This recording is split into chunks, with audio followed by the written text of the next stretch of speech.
Hello friends आज के lecture में हम लोग परमुटेशन और परमुटेशन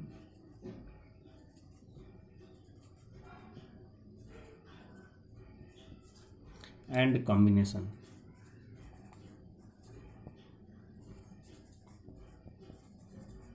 इस चैप्टर को हम लोग डिस्कस करेंगे। इसको हिंदी में हम लोग बोलते हैं क्रमचय और संचय।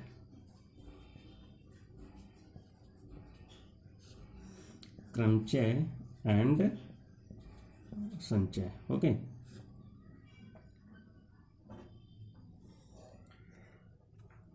जिन जिन चीज़ों का यहाँ पे जो भी कॉन्सेप्ट आते रहेंगे उनको एक एक करके हम लोग डिस्कस करते रहेंगे। और इस परमुटेशन और कॉम्बिनेशन के बाद जो भी एक इम्पॉर्टेंट चैप्टर आता है जिसको हम लोग देखेंगे बाद में। पहले इसी को करने का पहले हम लोग सोच रहे थे, लेकिन उसमें बहुत सारी चीज़ें थी जो परमुटेशन और कॉम्बिनेशन को पढ़ना पहले बहुत ही आवश्यक हो जाता है। तो इसके बाद जो भी होगा वो द्विपद प्रमेय एक चैप्टर होगा जो कि एक बहुत ही इंपॉर्टेंट चैप्टर है। फिलहाल हम लोग यहाँ पे परमुटेशन और कॉम्बिनेशन को देखते हैं। तो परमुटेशन एंड कॉम्बिनेशन में एक बहुत ही बेसिक एक टर्म आता है जिसको हम लोग बोलते हैं फैक्टोरियल। ओके, क्या बोलते हैं? फैक्टोरियल। और इस फैक्टोरियल को हिंदी में बोलते हैं क्रम गुणित।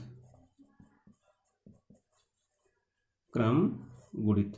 ओके, जैसे कि फैक्टोरियल n है, जैसे ये बोला गया है ये फैक्टोरियल n। ओके, तो इसको हम लोग लिखेंगे क्या इस तरीके से, जैसे 90 डिग्री होता है वैसे क्या करेंगे, ऐसे सिंबल बनाएंगे और n लिख देंगे। और एक नोटेशन है, ये एक लाइन खींचेंगे और नीचे एक बिंदी बना देंगे, तो इसको बोलते हैं फैक्टोरियल n। ठीक है, फैक्टोरियल n का यहाँ पे मीनिंग क्या है? फैक्टोरियल n मीन्स होगा क्या? तो इसका मतलब अगर कुछ भी इस तरीके से लिखा हुआ है,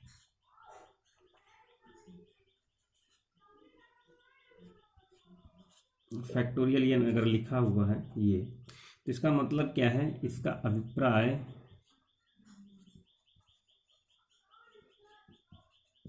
मतलब मीनिंग प्रथम n प्राकृतिक संख्या। ओके, प्राकृतिक या प्राकृत एक ही चीज है। प्राकृत संख्याओं को गुणनफल में प्रदर्शित करना, ये लिखना। ठीक, जैसे ये लिख दिया जाए फैक्टोरियल n, इसको क्या लिख सकते हैं? 1 गुणित 2 गुणित 3 गुणित 4 गुणित 5 continue and so on plus n। Okay, तो ये है इस तरीके से। अगर आप इस चीज़ को यहाँ से भी अंदाज़ा लगा सकते हैं कि फैक्टोरियल अगर इसकी जगह पे और भी बहुत सारी नंबर्स लिख दी जाए तो उनको हम लोग क्या बोलेंगे, तो उसको भी हम लोग एक बार देख लेते हैं, थोड़ा सा दिमाग में और बैठ जाएगा सही से। जैसे यहाँ पे लिख दिया गया फैक्टोरियल 5।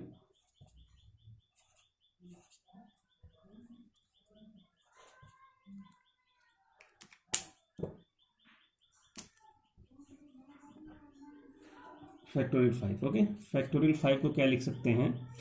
1 गुणित 2 गुणित 3 गुणित 4 गुणित 5। ओके, मल्टीप्लिकेशन में। और फैक्टोरियल 10 को क्या लिख सकते हैं? फैक्टोरियल 10 को लिख सकते हैं 1 2 3 4 5, कहाँ तक लिख सकते हैं? 9 10। ठीक है, इस तरीके से हम लिख सकते हैं। और थोड़े थोड़े कॉन्सेप्ट को अगर हम लोग देखना चाहें यहाँ पे तो उनको भी देख सकते हैं।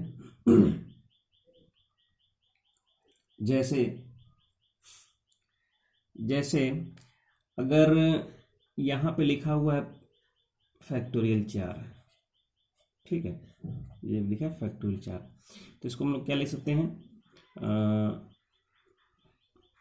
जैसे कि इस चीज को एक चीज और है, जैसे 4 लिखा हुआ है,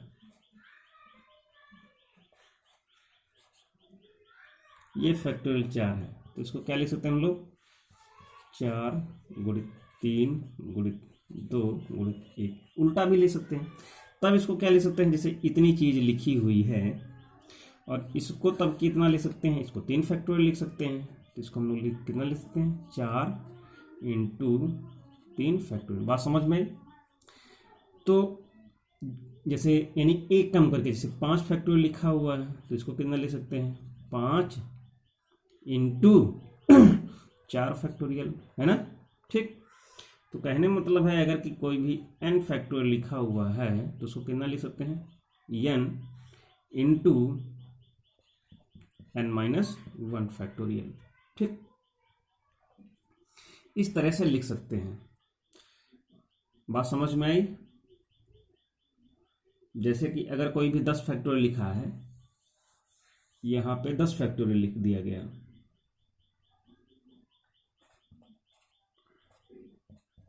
तो इसको कितना लिख सकते हैं, 10 इंटू 9 फैक्टोरियल। ठीक, तो यहाँ से बहुत सारे अगर फार्मूलों को अगर हम लोग देखें तो यहाँ से जो n फैक्टोरियल होगा उसको क्या लिख सकते हैं, ये इसको आप लोग नोट डाउन कर लीजिएगा, n-1 फैक्टोरियल। ये और भी क्या लिख सकते हैं, n फैक्टोरियल को n-1 n-2 फैक्टोरियल। ठीक है, तो ये केवल इस पे आया है। और भी चाहे तो लिख सकते हैं तोड़ करके, जितनी हमको ज़रूरत होगी। कितना लिख सकते हैं, n-1 n-2 n-3 फैक्टोरियल। ठीक है, ये भी लिख सकते हैं। एक चीज़ और है, जैसे कि जो 0 फैक्टोरियल होता है, इसको आप लोग भी नोट कर लीजिएगा, इसकी वैल्यू 1 होती है। ठीक, क्या होती है, 1 होती है। कुछ क्वेश्चन को हम लोग यहाँ पे सॉल्व करते हैं। जैसे क्वेश्चन है यहाँ पे, सिंपल ही है, बस आपको कैलकुलेशन पे फोकस करना है। 1/,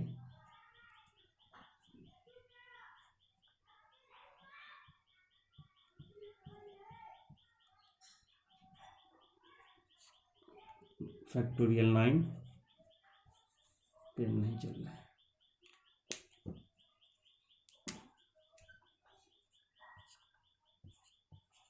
फैक्टोरियल 9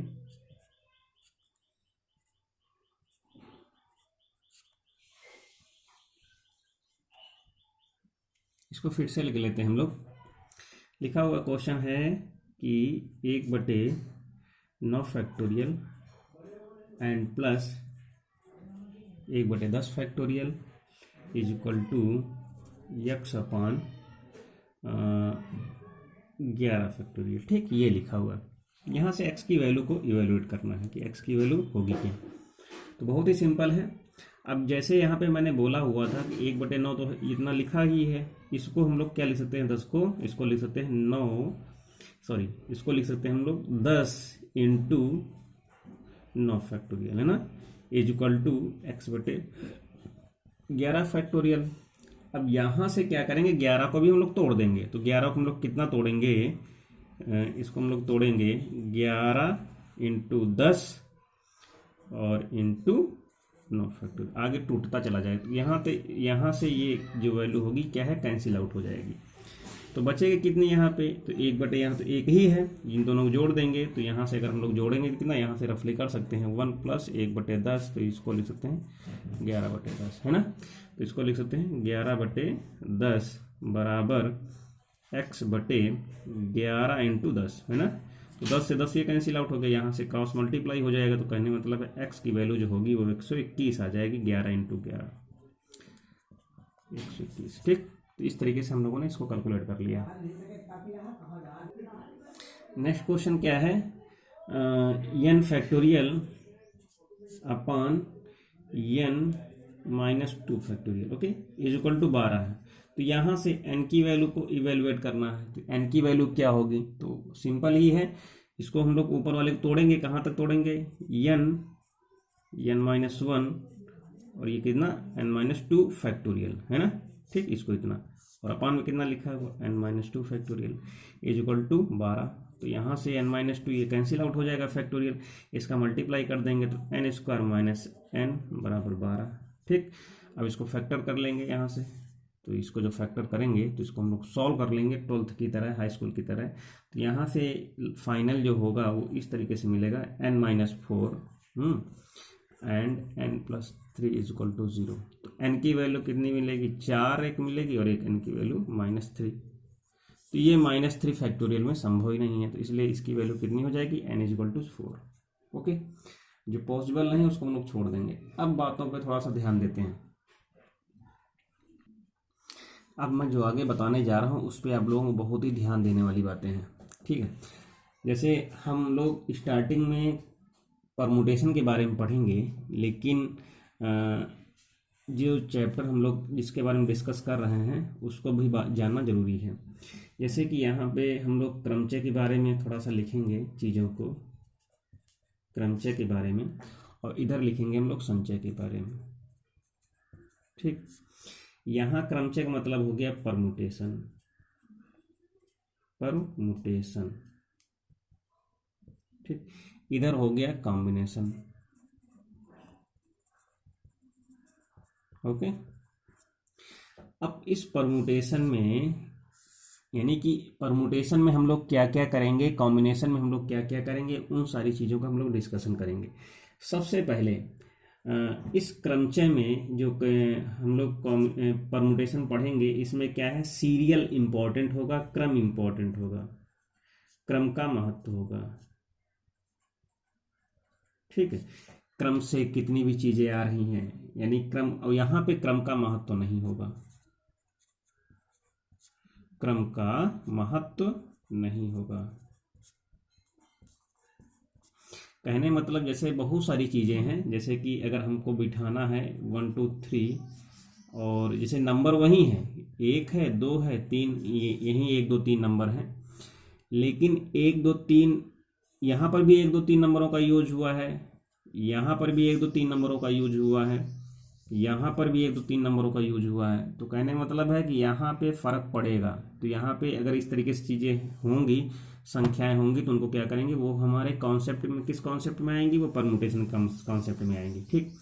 और क्रम, जैसे यहाँ पे हमने 3 लेटर ले लिए हैं, 3 लेटर ले लिए हैं, हमने ले लिया है कैट, सी ले लिया है, ए ले लिया और टी ले लिया है, ठीक।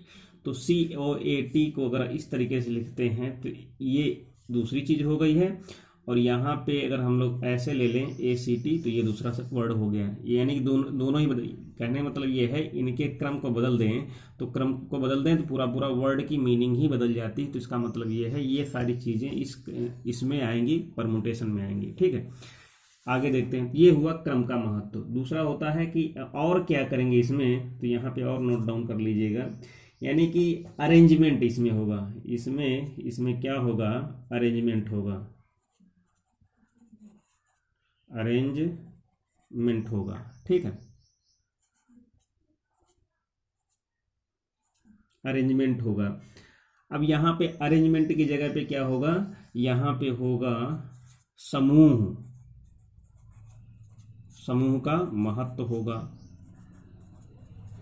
मतलब पूरी पूरी टीम हो जाएगी, चाहे बैंड की टीम हो, चाहे क्रिकेट की टीम हो, चाहे फुटबॉल की टीम हो, कोई भी टीम होगी, ठीक। कमेटी है, थोड़ा सा इधर देख लेते हैं, इसमें किस तरीके से प्रश्न आएंगे, इसमें संख्याएं संबंधी, जितनी भी संख्याएं हैं, संख्याओं संबंधी प्रश्न, ठीक। और शब्दों संबंधी, शब्द से रिलेटेड, शब्दों संबंधी प्रश्न होंगे, और संकेत से रिलेटेड, संकेत संबंधी प्रश्न होंगे। और इधर और क्या होगा, समूह होगा, कमेटी का जैसे चयन, सिलेक्शन हो जाए, कमेटी का चयन, ठीक, चयन हो गया, टीम का चयन हो गया, ओके, टीम का चयन हो गया। एक तो ये हो गया। परीक्षा में प्रश्नों को हल करने के तरीके, परीक्षा में प्रश्नों को हल करने के तरीके यानी नंबर ऑफ वेज।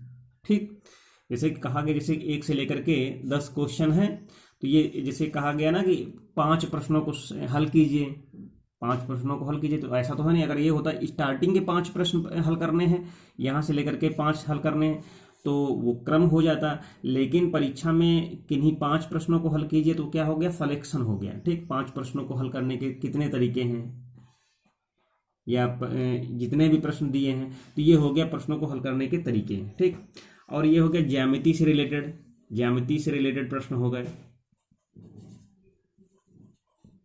ज्यामिति से संबंधित प्रश्न। ठीक, तो ये हो गया। और इस तरीके से अगर हम लोग देखते हैं तो ये तो हो गए कैसे कैसे जो है प्रश्न किस तरीके से, दोनों में अंतर क्या है वो आएगा कैसे कैसे। ठीक, जैसे कि अगर हम लोग इसी के नीचे एक लोग हम देख लेंगे, यानी कि जैसे जो एनपीआर है, एनसीआर, वो कॉन्सेप्ट कहाँ से आता है, तो यहाँ पे जो बनेगा, यहाँ पे जो बनेगा, कहने का मतलब है कि एन विभिन्न वस्तुओं में से, जरा मेरी बात ध्यान सुनना, जैसे कि यहाँ पे जो अरेंजमेंट है या क्रम है, ठीक है, एन विभिन्न यानी जो अलग अलग वस्तुएं हैं, वस्तुओं में, एन वस्तुएं हैं, उनमें से आर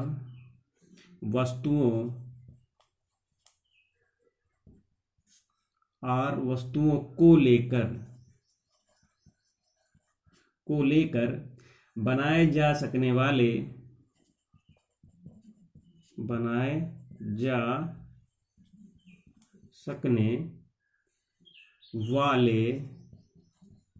क्रमचयों की संख्या, यानी कि क्रमों की संख्या, क्रमचयों की संख्या होगी क्या, तो इसको हम लोग लिखेंगे किससे, एन पी आर से। ओके, और इस एन पी आर की वैल्यू होगी क्या, N factorial upon N minus R factorial.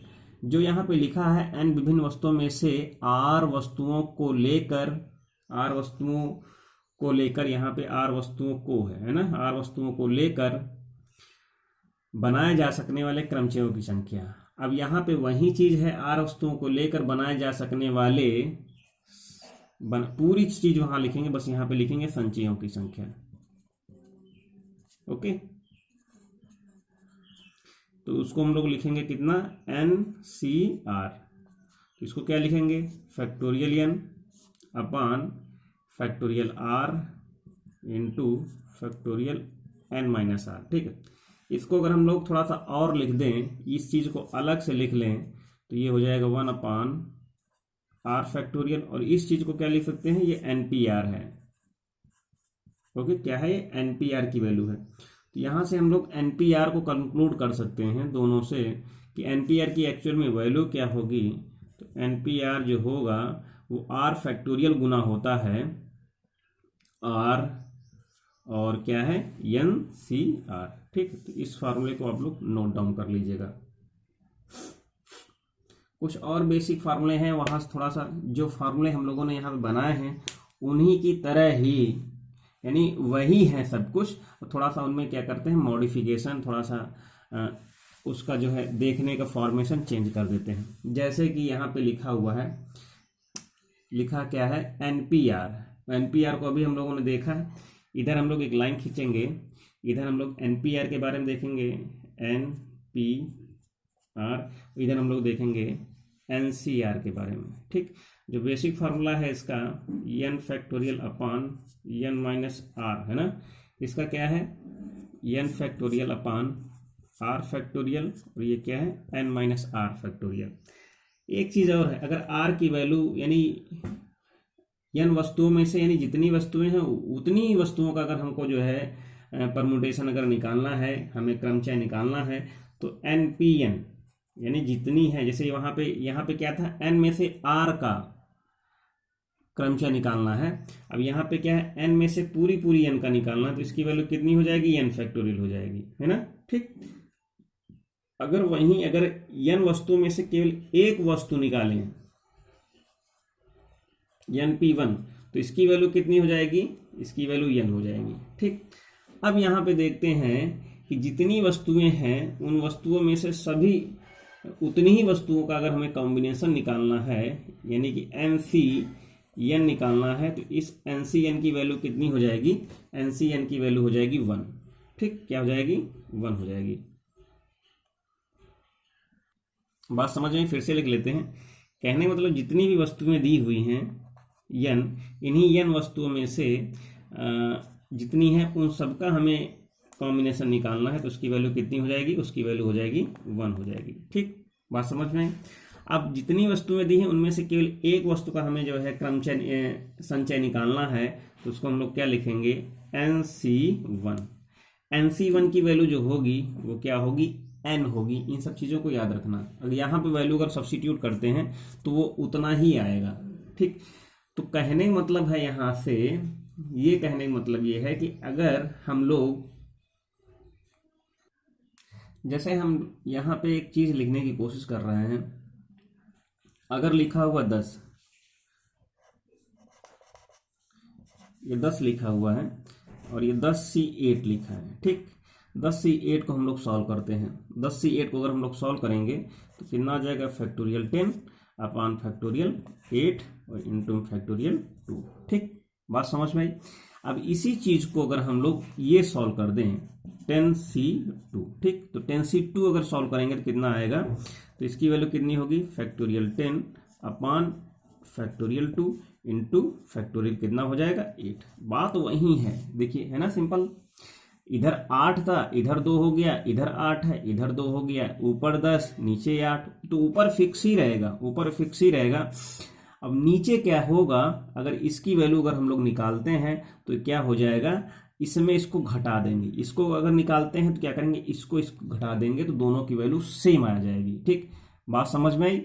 चाहे ऊपर कुछ भी हो, तो इन दोनों के कंक्लूजन से हम लोग यहाँ पे ये निकाल सकते हैं कि अगर यहाँ पे NCR दिया है तो इसको हम लोग लिख सकते हैं, इसकी जो वैल्यू होगी वो कितनी होगी, NC और ये N-R। बात समझ में आई,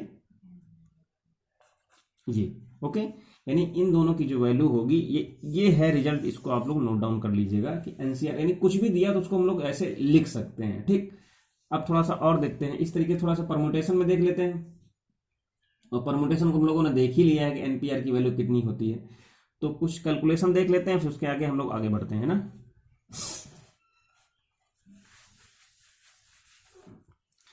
अब यहां पे जैसे कि एक परमुटेशन में दिया हुआ एग्जांपल ही है, परमुटेशन का एक एग्जांपल है,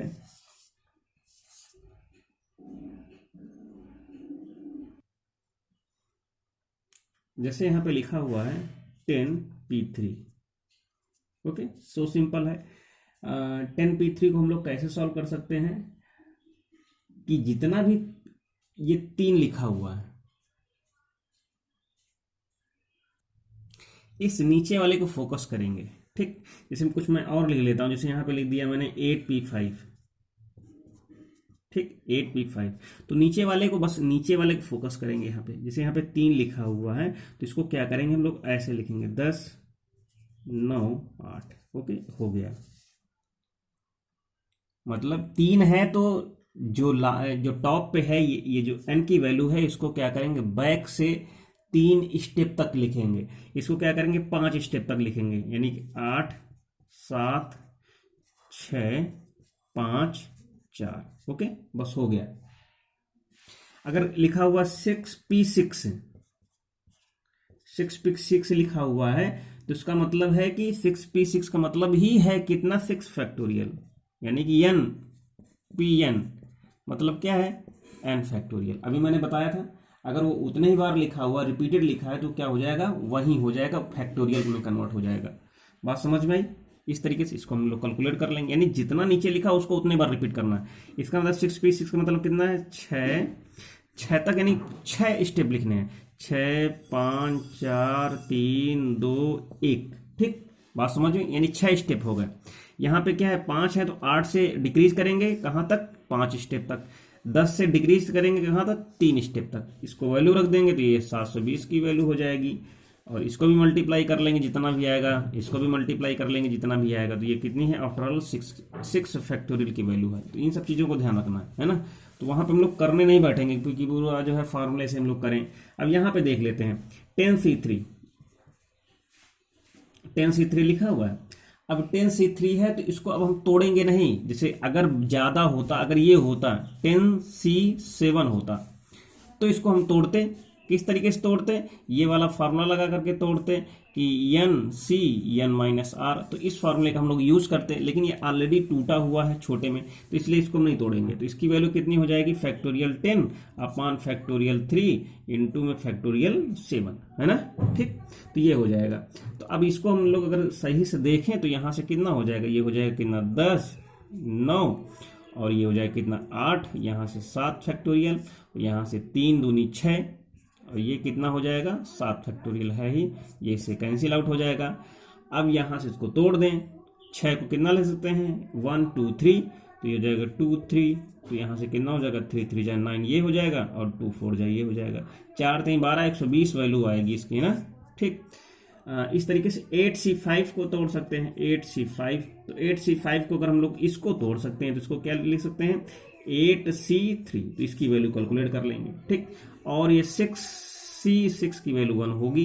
क्यों, क्योंकि NCN है ना, इसकी वैल्यू कितनी होती है 1 होती है। ठीक है, ये इस तरीके से करेंगे।